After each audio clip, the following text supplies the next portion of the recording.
सच में आनंद है, प्रियता है, मोहकता है, सत्य में ऐश्वर्य है, विभूति है, सत्य में सिद्धि है, वो अकाट्य है, वो नित्य है, क्योंकि झूठ नहीं है। जिस दिन भी आप सत्य के पास लौटाओगे, जिस पल भी आप सत्य से जुड़ेंगे, उस पल आप अजेय, अपराजित, अनंत,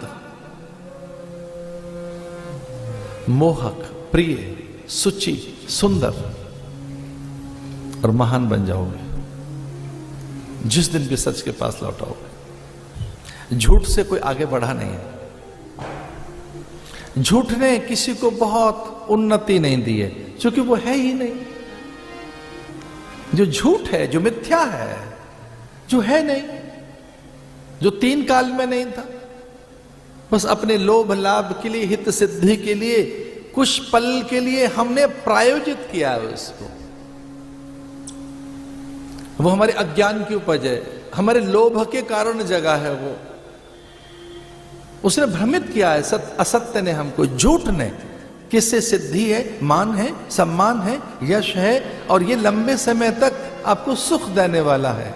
सच तो मानिए यही है, उसे दुख मिलता है। सच दुख कारक है।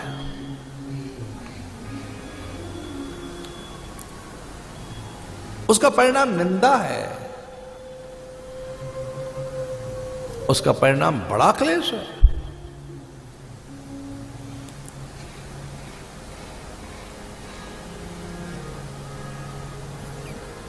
सत्यनारायण, वो लीलावती कलावती ने किया, साधु नाम के वैश्य ने, निर्धन ब्राह्मण ने, उल्कामुख राजा ने, किसने नहीं किया वो व्रत? सब वर्णों में। आप सत्यान्वेषी हैं, सत्य पारायण है, आपके आचरण में सत्यता है, आप अजेय हैं, क्योंकि वह आनंद है। इसलिए भागवत की कथा के आरंभ में कहा गया कि वो सच्चिदानंद स्वरूप है, वही विश्व की उत्पत्ति आदि का कारण है। क्योंकि वो नित्य प्रलय के साथ है, नित्य सृजन के साथ है, क्योंकि वहां हर पल परिवर्तन है। उसमें नहीं, उसकी प्रकृति में जो बाहर है, वो एक रस है, अखंड है। इसे वो जो एक रस है, अखंड है, उसे देखना है, जिसमें आनंद है।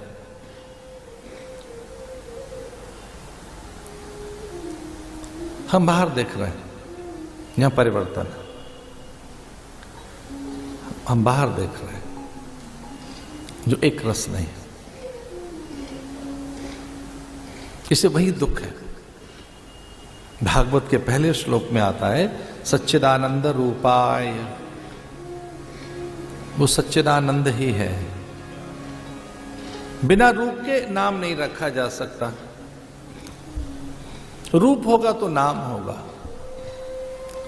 सृष्टि नाम रूपात्मक है, लेकिन नाम पहले नहीं है, पहले रूप है। नाम बाद में आता है।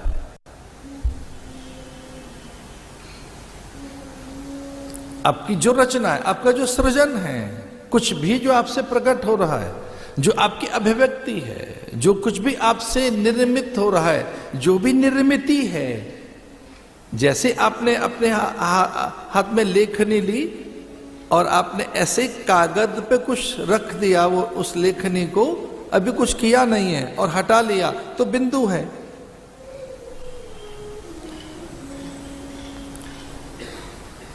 इसलिए जितनी भी यहां स्थितियां हैं, उनके नाम बाद में, पहले रूप है, और भगवान सच्चिदानंद रूप है। यहां जो कुछ है उसे सच मानकर हम दुख का कारण बनते हैं। दुख का कारण है उसमें, उससे दुखी हो जाते हैं। अब संसार में तीन चीजें हैं, चौथा कोई दुख नहीं। आदि दैविक, आदि भौतिक, आध्यात्मिक।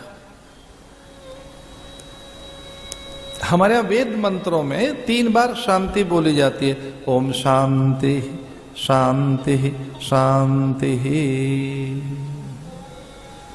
हम 2 बार शांति नहीं बोलते।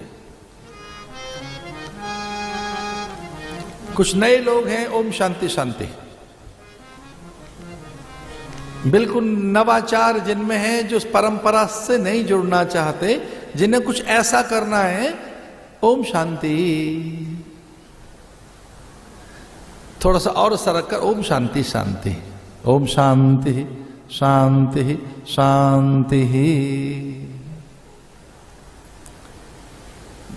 जितना भी परंपरा से, मूल्य से, सत्य से, नियमों से, प्रकृति से, स्वभाव से, गुण से परे हटोगे, उतने दुर्बल बनोगे। पूजित यहां ये गंगाधार हर की पैड़ी से पूजित होकर जब सरक जाती है कनखल में से होकर मूल धारा में, तो अपने रूप में ही रहती है सुरक्षित। लेकिन यही मूलधार गंगाधार कनखल की ओर न मुड़े और सीधा रुड़की चली जाए तो कैनाल बन जाती है, नहर बन जाती है। यही धार रुड़की में मान्य नहीं है, गंगा नहीं है, कैनाल है, गंगा नहर है। यही धार कुछ 2-4 हाथ का एक रास्ता तय करने के बाद जब मूल से हटेंगे आप, मूल से, तो सत्य से हट जाएंगे, अस्तित्व से कभी भी लग्न हो आप। आदि दैविक, आदि भौतिक, आध्यात्मिक, 3 ही प्रकार के क्लेश हैं। इनकी कभी चर्चा करेंगे। आज आध्यात्मिक क्लेश की चर्चा करते हैं। जो नहीं है उसे संभाल के रखने से जो दुख है उसी को आध्यात्मिक क्लेश कहते हैं। जो नहीं है, जो नहीं संभाल के रखा जा सकता, इसे आदि व्याधि उपाधियों में उपाधि की कितनी चिंता है, बनी रहे उपाधि, उपाधि बनी रहे। कुछ लोग टाइटल के लिए मरते रहते। आप अपने में पूरे हैं, लेकिन जब तक श्री श्री 2-4 बार श्री न लगे तब तक व्याकुलता सी रहती है। मैं खाली साधु, पीठाधीश्वर नहीं, मैं खाली सन्यासी हूं। कोई भूषण, भास्कर, कुछ बड़ा, ये दुर्बलताएं मेरे आसपास में भी नहीं होंगी। उपाधि, उपाधि से रहित आपको बोला जाए तो कष्ट होता है। उपाधि भी है। सीधा नाम लो तो लोग धीरे से कान में सरकाते हैं कि नहीं, नाम तो ठीक ले, पर प्रधान जी भी हैं, अच्छा जी ठीक है, ये ट्रस्टी भी हैं, अच्छा, तो फिर बताना पड़ता है। उपाधि, जितना हम उपाधियां संभाल के रखेंगे, और वो संभाल कर रहती नहीं, क्योंकि देह भी एक उपाधि है, ये भी संभाल कर नहीं रखी जा सकती।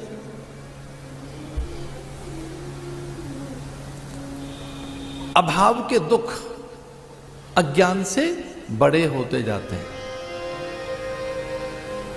एक दुख है फेक, झूठ मूठ का, मिथ्या, मायावी, जो है ही नहीं। एक दुख है, एक भय है जो है नहीं, बना हुआ है, एक अवसाद है, एक द्वंद्व है, एक व्याकुलता है, एक असहजता है। ये आध्यात्मिक क्लेश है जो अज्ञान से पैदा होते हैं। इनको कहेंगे अभाव के दुख। वाहन तो है पर बड़ा नहीं है, बड़ा तो है पर उतना महंगा नहीं है, अब महंगा तो है पर सबसे महंगा नहीं है, वो नहीं है। भवन वैसा हो तो भवन, वाहन, भूमि विस्तार, आभूषण,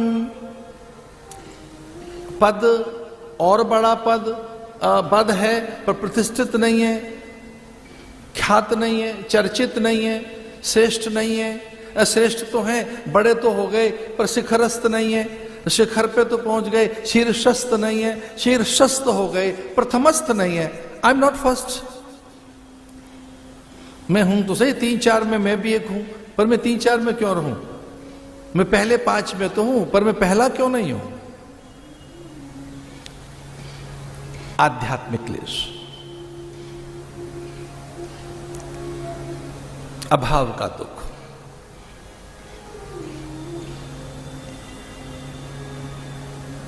भागवत सुनने के बाद अवसाद नहीं रहता, भय नहीं रहता, भ्रम भी नहीं रहता। जो सदा के लिए मिट जाती हैं उनका नाम चिंता है। और मुझे अन्यथा मत लेना, व्यक्ति इस दिशा में श्रम नहीं करना चाहता। साधकों का अगर इस दिशा में श्रम हो कि हमें अपने भ्रम, भय, अल्पता, न्यूनता, अभाव, मानसिक रोग, क्लेश, द्वंद्व, एक और चीज उसका नाम है अज्ञात भय को मिटाना है, तो यह विचार से संभव है, आध्यात्मिक प्रयोग से संभव है। भागवत का पहला श्लोक कहता है तापत्रय विनाशाय। अरे क्या बात लिखते हैं महर्षि वेदव्यास, कितनी बड़ी बात है। भागवत का पहला श्लोक कहता है कि आओ पहले इन 3 दुखों को मिटाओ, उठो जगो, संकल्पित हो आप कि ये पहले 3 दुख मिटने चाहिए हमारे, आदि दैविक, आदि भौतिक, आध्यात्मिक, अथवा दैहिक, दैविक, भौतिक, तापा।